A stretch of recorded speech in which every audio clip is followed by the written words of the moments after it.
दाखिला के लिए हलफनामा। एक बार मुझे सेना में जाने का शौक चढ़ाया, 16.5 इंच का सीना फुलाकर सामने आया। मैंने कहा मैं सीमा में जाकर डट कर लड़ूंगा। अरे आधे विरोधियों को तो दूरबीन से भी नहीं दिखूंगा। क्या बात है, क्या बात है, क्या बात है, दूरबीन से भी नहीं दिखूंगा। बांस की पेड़ में छुप सकता हूँ, तोप की पाइप में घुस सकता हूँ। अरे छुपने के लिए खड्डा नहीं खोदूंगा।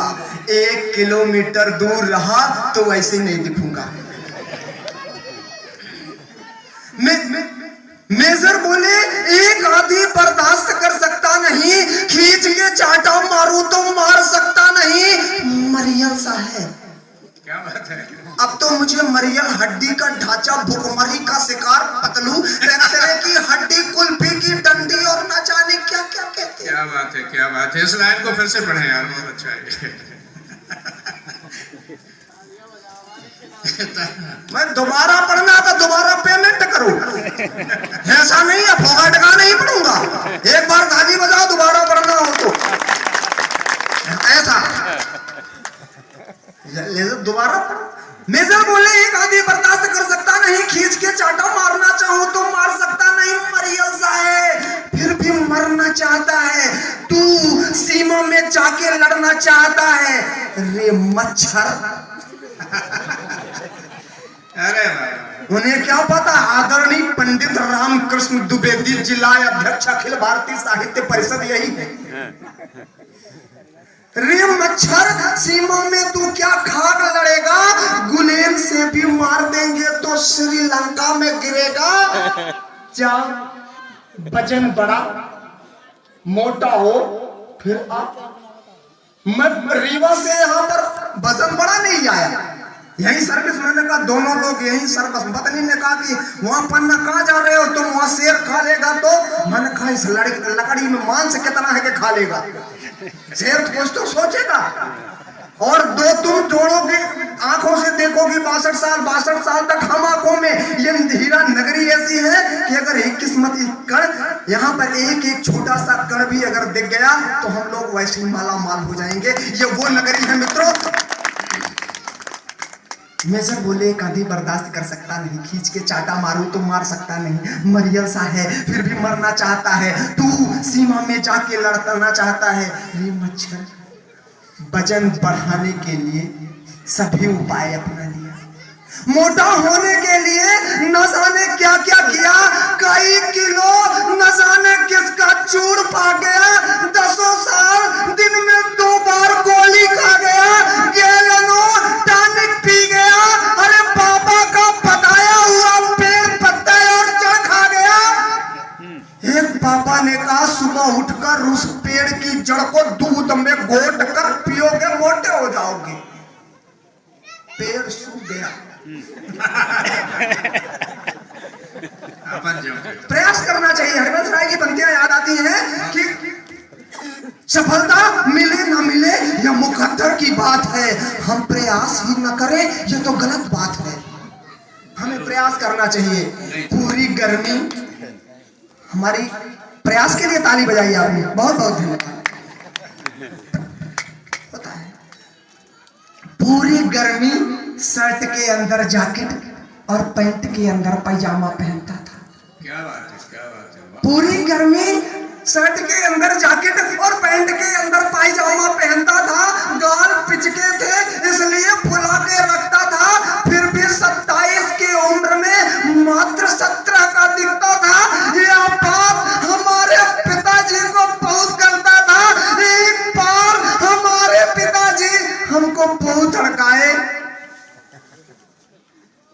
कह रहे वाह हम रो रहे तुम गा रहे हो। लेकिन आप आज नया साल है मित्रों, दस्तूर ही यही है। तब वो बात कहता हूं कि आज अपना सुख भी अब कहां भाता है। आज अपना सुख भी अब कहां भाता है। अरे असली मजा तो दूसरों का दुख सुनकर आता है। जब तक लड़ते झगड़ते थे सच भाई भाई की तरह रहते थे। जब तक लड़ते झगड़ते थे सच भाई भाई की तरह रहते थे। जब से दीवार खड़ी की सगे दुश्मन हो गए। न्याय ने कहा जिसने तुम्हें बचाया था वो एक आध बर्तन कसाई था, और जिसने तुम्हें डुबोया था तुम्हारा अपना सगा भाई था। ये बहुत अच्छी बात है। तुम्हारा अपना, तो इसलिए मजा इसी में है यार। तुम लोग कोई दिक्कत नहीं है, आज नया साल है। अगर दादा ने कह रहे थे कि ताली कोई और बजा सकते हैं, कवि सम्मेलन का इतिहास है कि तालियों से चलता है। अगर आप लोगों की ताली बजती रहेगी, कवि सम्मेलन अपने आप से, वो अन्य कहीं और होता है, जो अन्य कहीं और जगहों में ताली बजाई जाती है, ये वो कवि सम्मेलन का मंच नहीं है मित्रों। क्या बात है। आप लोग एक बार जोरदार तालियां बजाएं भाई द्विवेदी जी को धन्यवाद घोषित करें। इतना महीन कवि आपने नहीं देखा होगा। पता है आदमी हूँ, हमारी पत्नी को बहुत चिंता रहती है। एक दिन हमारी पत्नी ने कहा कि तुम भगवान जाने कहाँ कहाँ जाते हो, और ये किस तरह से पूछने पर कवि सम्मेलन बताते हो, रात को आते हो, किसी दिन कुत्ते काट लिए तो धरे रह जाओगे, ठंड इतनी है कि रात भर वहीं परे रह जाओगे। बहुत बढ़िया। मैंने कहा लानत काहे का पड़ा कवि, अरे नगर के लोग जान गए, शहर के लोग जान गए, अपने मोहल्ले का कुत्ता नहीं जाना, काहे का पड़ा कवि।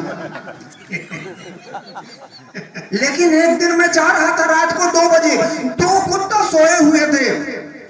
एक कुत्ता जैसे ही भौंकने को हुआ, दूसरे ने कहा मत भौंक, ये कवि है।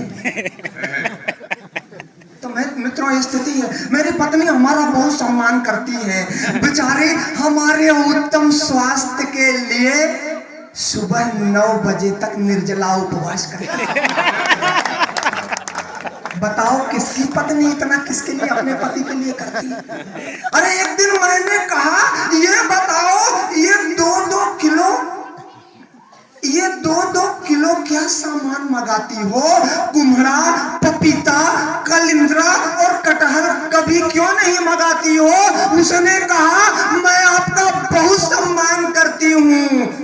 अरे जो चीज आपसे उठ ही नहीं सकता उसे नहीं कहती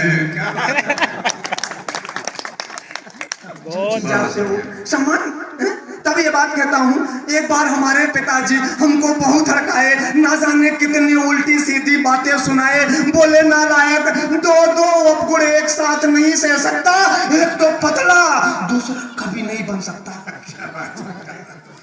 क्रोध बस फांसी में लटक गया।